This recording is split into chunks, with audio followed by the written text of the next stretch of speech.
ঘুমের মধ্যে শরীর অবশ হয়ে যায় কেন? জিন নাকি সায়েন্স? রাত গভীর ঘুমে ডুবে আছেন আপনি, হঠাৎ মনে হলো কেউ বসে আছে আপনার বুকের ওপর।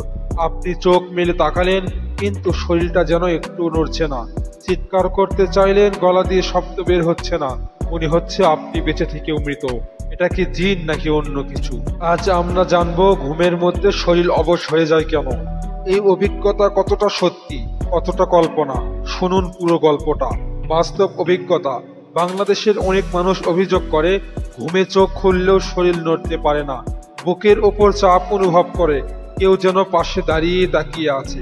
এই অবস্থাকে অনেকেই বোবাই ধরা বলে, আবার কেউ বলে জিন চাপা। পুরানো দিনের মানুষ বলতো ঘুমন্ত অবস্থায় কেউ যদি খারাপ কাজ করে তাহলে শয়তান বা জিন এসে তার শরীর অবশ করে দেয়। কিছু এলাকা আছে সেখানে এগুলো ধরনের ঘটনা বেশি ঘটে।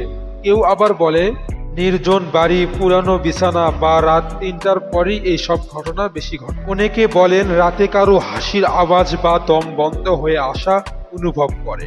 কিন্তু বিজ্ঞানের মতে এই অভিজ্ঞতা আসলে কি? বিজ্ঞান এটাকে বলে স্লিপ প্যারালাইসিস বা ঘুম পরাঘাত। এটি এক ধরনের ঘুমের গন্ডগোল, যেখানে আপনার মস্তিষ্ক জেগে ওঠে কিন্তু শরীর তখনও ঘুমের স্টেজে থাকে। তাই আপনি চোখ খুলতে পারেন কিন্তু শরীর নড়াতে পারেন না। অনেক সময় আপনার মাথায় ভয়ঙ্কর হ্যালুসিনেশন হয়, কারো ছায়া দেখেন, গলা চেপে ধরা অনুভব করেন। এটি সাধারণত হয় অতিরিক্ত মানসিক চাপ, ঠিক মতো না ঘুমানো, ঘুমের সময় ভঙ্গ, পিঠের ওপর ঘুমানো এবং ঘুমের সময় হঠাৎ জাগা। তবে ভয় পাওয়ার কিছুই নেই। এই অভিজ্ঞতা ভয়ঙ্কর হলেও এটি প্রাণঘাতী নয়। কিছু টিপস মানলে আপনি বাঁচতে পারবেন এই ভয়ঙ্কর অভিজ্ঞতা থেকে। প্রতিদিন নিয়ম করে ঘুমাতে যান। ঘুমের আগে মোবাইল, টেনশন এড়িয়ে চলুন। এক পাশে ঘুমান, পিঠের ওপর না। বেশি ক্লান্তিতে ঘুমাতে যাবেন না।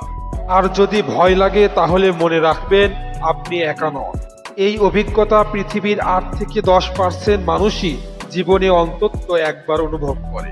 কিন্তু একটা প্রশ্ন থেকে যায়, যারা বলেন শরীর অবশ হওয়ার সেই মুহূর্তে তারা কানে কানে ফিসফিস শুনেছেন। কেউ যদি সত্যি পাশে দাঁড়িয়ে থাকেন, সেটি কি শুধুই মস্তিষ্কের ভুল নাকি সত্যি কেউ এসে গিয়েছিল? এটার কারণ এখনো বিজ্ঞানীরা খুঁজে বের করতে পারেন। ভিডিওটি ভালো লাগলে লাইক দিন, শেয়ার করুন এবং সাবস্ক্রাইব করে পাশে থাকুন। আর কমেন্টে লিখুন আপনি কি কখনো বোবাই ধরার অভিজ্ঞতা অনুভব করেছেন।